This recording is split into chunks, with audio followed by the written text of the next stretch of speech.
Vous avez sûrement dans votre entourage quelqu'un qui est toujours là, toujours disponible, toujours prêt à rendre service. Et pourtant, c'est souvent la dernière personne à qui on demande comment elle va. Si en écoutant ça, vous pensez à quelqu'un, c'est peut-être normal. Mais si en écoutant ça, vous pensez à vous-même, alors cette vidéo est probablement l'une des plus importantes que vous regarderez cette année. Être pris pour acquis, c'est un phénomène silencieux. Personne ne va venir vous dire en face « je te prends pour acquis ». Ça ne fonctionne pas comme ça. Voilà, tu mets une image sur quelqu'un, et après, pour s'en défaire, c'est compliqué, quoi, tu vois. C'est beaucoup plus insidieux. Ça s'installe petit à petit comme une habitude. Et un jour, vous réalisez que les gens autour de vous ne vous traitent plus comme quelqu'un qu'ils apprécient, mais comme quelqu'un qu'ils utilisent. Le pire dans tout ça, c'est que très souvent, c'est vous qui avez créé cette dynamique. Pas volontairement, bien sûr, mais en étant trop disponible, trop arrangeant, trop prévisible. Dans cette vidéo, je vais vous donner 5 signes concrets qui montrent que les gens vous prennent pour acquis. Et surtout, pour chaque signe, je vais vous donner une phrase et une réaction concrète pour inverser la tendance. Signe numéro 1, on ne vous demande plus, on vous informe. Le premier signe, c'est que les gens vous demandent plus les choses, ils vont vous informer. Et je vais vous donner un exemple très concret. Vous êtes au boulot, un collègue débarque, et au lieu de vous dire « Est-ce que tu pourrais m'aider sur le dossier un tel ?», il vous dit « Au fait, je t'ai mis sur tel dossier ». Est-ce que vous voyez la différence? Dans le premier cas, il y a une question, il y a un espace pour que vous disiez oui ou non. Et dans le deuxième cas, cet espace n'existe plus. Votre consentement a été supprimé de l'équation.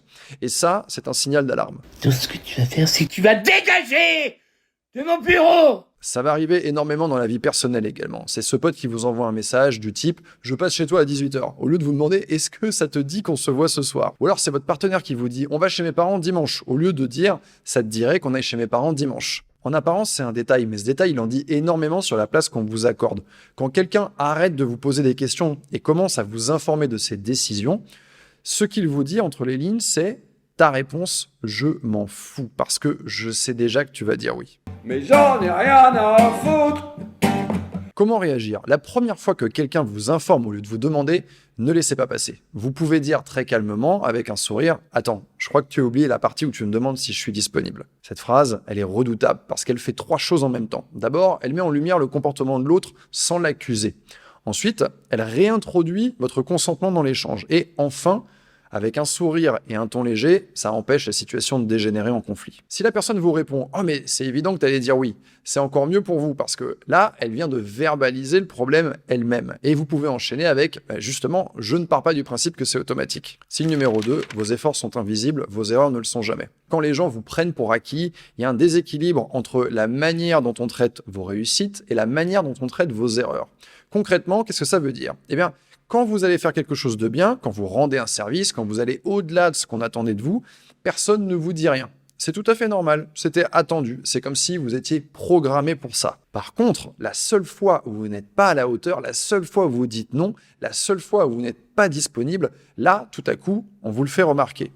Et là, on s'en souvient. Moi aussi, t'inquiète pas, j'aurai des choses à te reprocher, Carole. Et dis-le-moi, Sylvie, dis-le-moi, moi je suis ouverte à la critique et sans hausser le ton. Moi je me retiens. C'est un phénomène qui est très fréquent au travail. Vous avez peut-être vécu ça, vous restez tard pendant 3 semaines pour finir un projet, personne ne dit merci. Et vous arrivez une fois en retard de 10 minutes, et là, votre manager vous tombe dessus. En amitié, c'est la même chose. C'est cet ami pour qui vous êtes toujours disponible quand il traverse une passe difficile. Mais le jour où c'est vous qui avez besoin de lui pour parler, il est toujours occupé.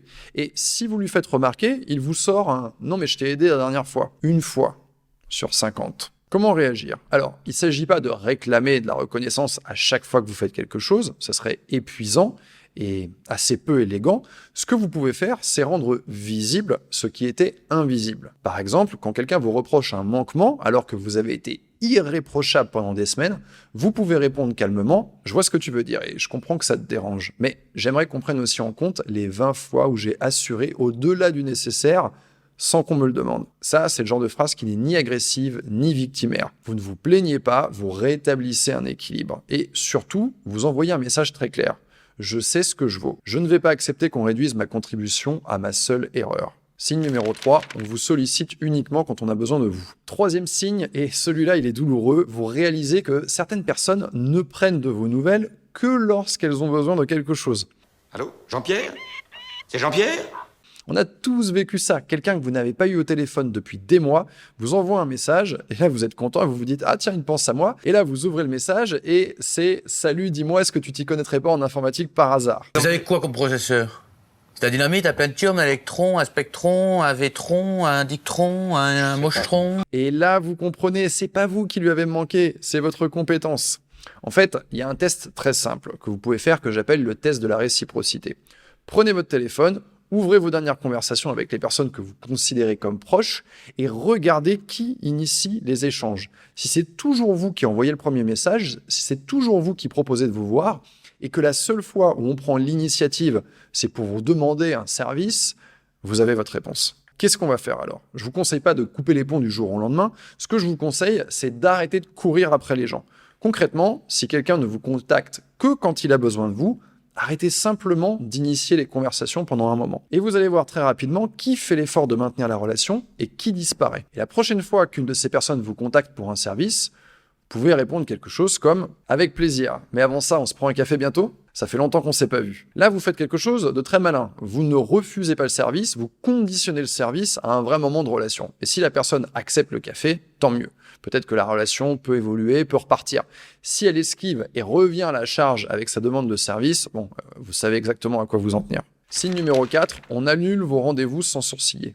On a tous des imprévus dans la vie, je sais ce que c'est, vous savez ce que c'est, mais moi je parle des personnes qui annulent de manière récurrente, et souvent quelques heures avant, et souvent avec des excuses liées au travail, liées à la famille, liées aux enfants, ou des excuses assez vagues. Ce qui est très révélateur, c'est que ces mêmes personnes, elles annuleraient jamais quelque chose avec leur boss, par exemple.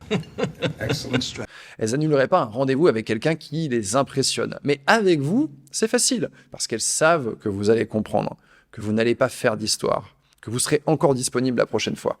Et c'est exactement ça, être pris pour acquis. C'est être la personne sur qui on peut annuler sans qu'il y ait de conséquences. T'es une merde! Tu restes dans le jardin et tu bouges plus! Il y a une chose que j'ai apprise et qui m'a beaucoup aidé, c'est que la manière dont quelqu'un gère une annulation, eh bien, ça va en dire plus sur le respect qu'il a pour vous que n'importe quelle déclaration d'amitié, que n'importe quel cadeau. Quelqu'un qui vous respecte et qui va annuler, il va faire 3 choses. D'abord, il va s'excuser, sincèrement. Il va expliquer pourquoi et surtout, il va proposer une alternative.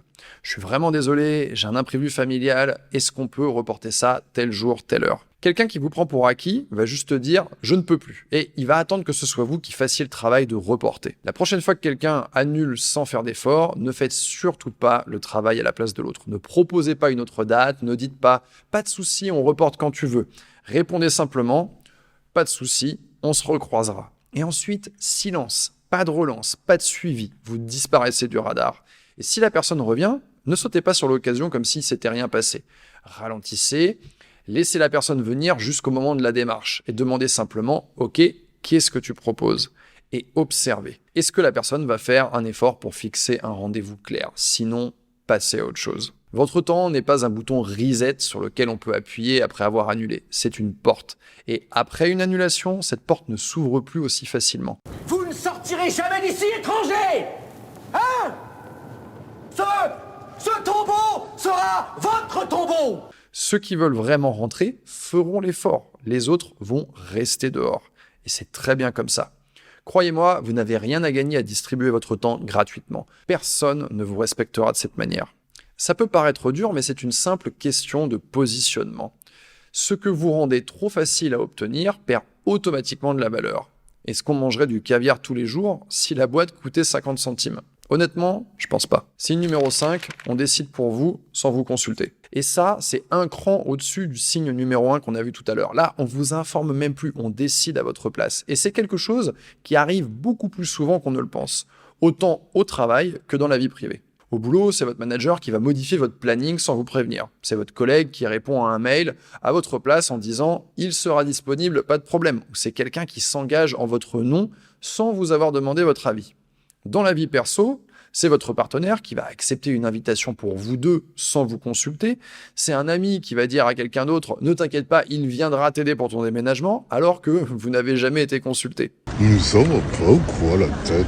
Ce qui se passe ici, c'est que la personne en face a intériorisé l'idée que vos opinions, vos envies, votre agenda n'ont pas besoin d'être consultés. Vous êtes devenu un accessoire dans leur prise de décision. Et ça, c'est le stade le plus avancé du fait d'être pris pour acquis. Ici, il va falloir être direct, pas agressif, mais direct. La prochaine fois que quelqu'un prend une décision qui vous concerne sans vous avoir consulté, regardez cette personne et dites-lui « La prochaine fois, je préfère que tu me consultes avant de t'engager à ma place. » Ne vous justifiez pas, ne rajoutez pas hein, si ça ne te dérange pas. Vous n'avez pas à vous excuser de vouloir être consulté sur des décisions qui vous concernent. C'est un droit fondamental. Et surtout, n'hésitez pas à faire jouer votre emploi du temps, à annuler en disant « Ah non, désolé, tu ne m'as pas demandé, j'ai telle chose de prévu. » C'est la manière la plus franche de montrer à la personne qu'elle aurait dû vous consulter. Si la personne vous répond « Oh, mais je savais que tu dirais oui » ou « C'est pas grave, c'est juste un truc », ne cédez pas. Répondez « Peut-être, mais c'est à moi de le décider. » Si vous vous êtes reconnu dans plusieurs de ces signes, je veux que vous compreniez une chose importante. Être pris pour acquis, c'est pas une fatalité, c'est une dynamique. Et comme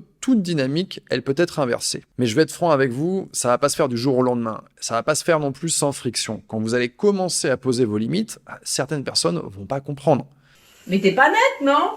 Mais si, je suis très net. Certaines personnes vont même vous reprocher d'avoir changé.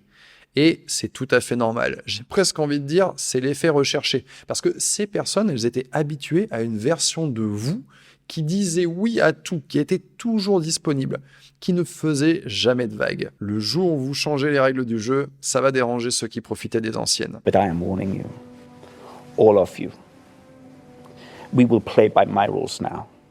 Mais voilà ce qui va se passer également. Des personnes qui vous apprécient vraiment vont s'adapter. Elles vont respecter vos limites. Et votre relation avec elles va devenir beaucoup plus saine. Commencez petit. Choisissez un seul de ces 5 points, celui qui vous parle le plus, et concentrez-vous pendant les prochaines semaines. Utilisez les phrases que je vous ai données, observez les réactions et petit à petit, vous allez voir les gens commencer à vous traiter différemment. Si cette vidéo vous a plu, n'hésitez pas à mettre un pouce vers le haut, ça pousse les vidéos vers les bonnes personnes. Et surtout, dites-moi en commentaire si vous avez la moindre question ou bien quel thème vous voudriez que je traite dans une prochaine vidéo. C'était Yann,